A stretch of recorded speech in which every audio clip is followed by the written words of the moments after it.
A vision quest is a traditional Native American ceremony that was usually done at puberty as a rite of passage for adolescence, although some shamans will do more than one vision quest in their life.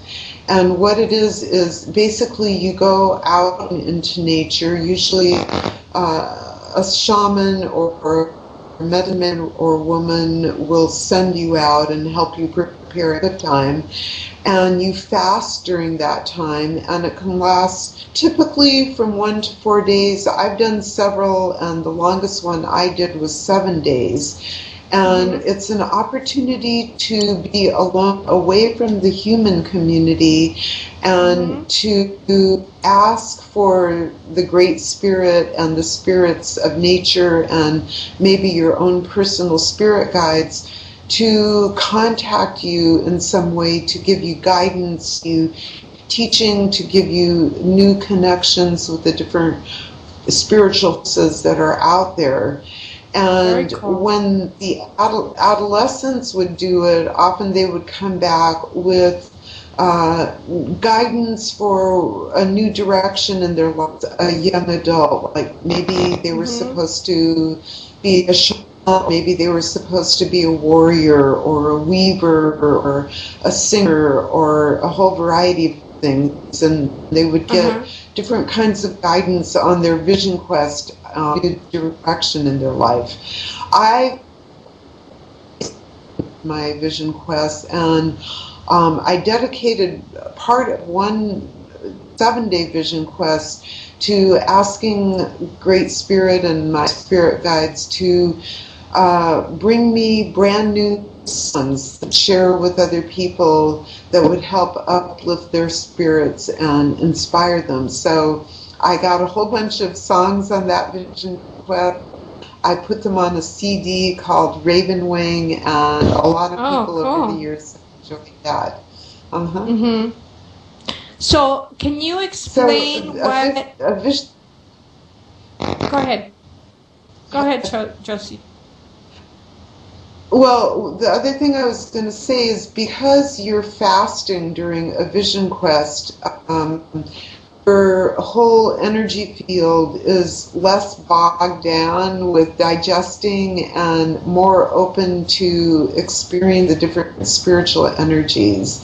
And also you start going into a kind of entered state. And that also is part of the power of the fast.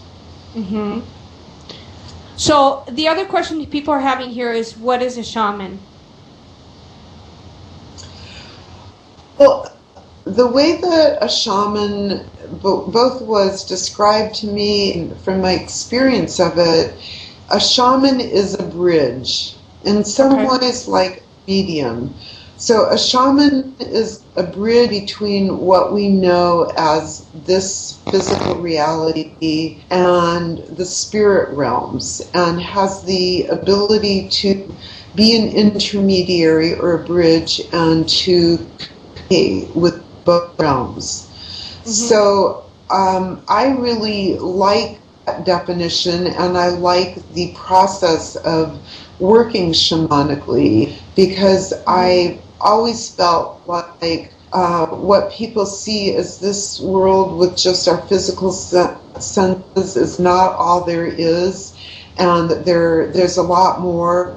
But the shamans say, rather than having to die and then go to the other realms, we can actually experience the other realms while we're here in this lifetime, and they can help us to do that if desired. Okay. Wow. So I would call myself a shamanic practitioner. I don't like calling myself a shaman because I always feel like there's so much more to learn, but sometimes other people will say that that's what I am. Wow. Okay. The proof is kind of in the pudding. Right, absolutely.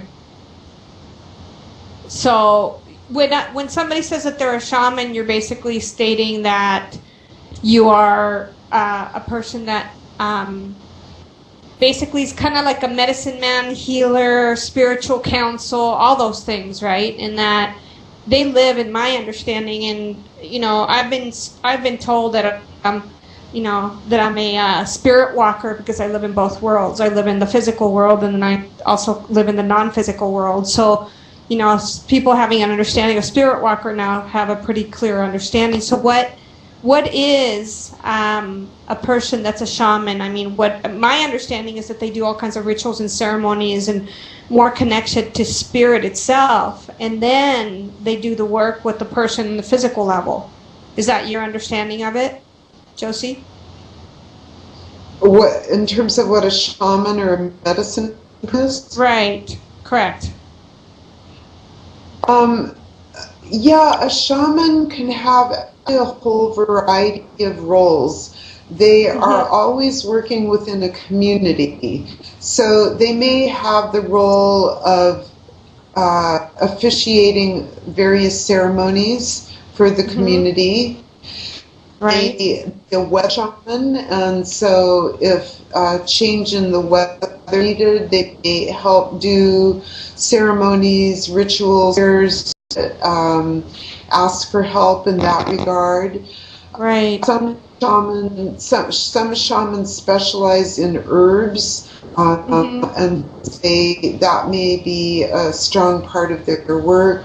Some are specialists in soul retrieval. Some are more what you might call types of midwives. Their specialty is assisting soul into the world. Others may assist at the other end as souls are leaving this world, or they may do a whole variety, a combination of all of those things, including helping adolescents go through their rite of passage at puberty.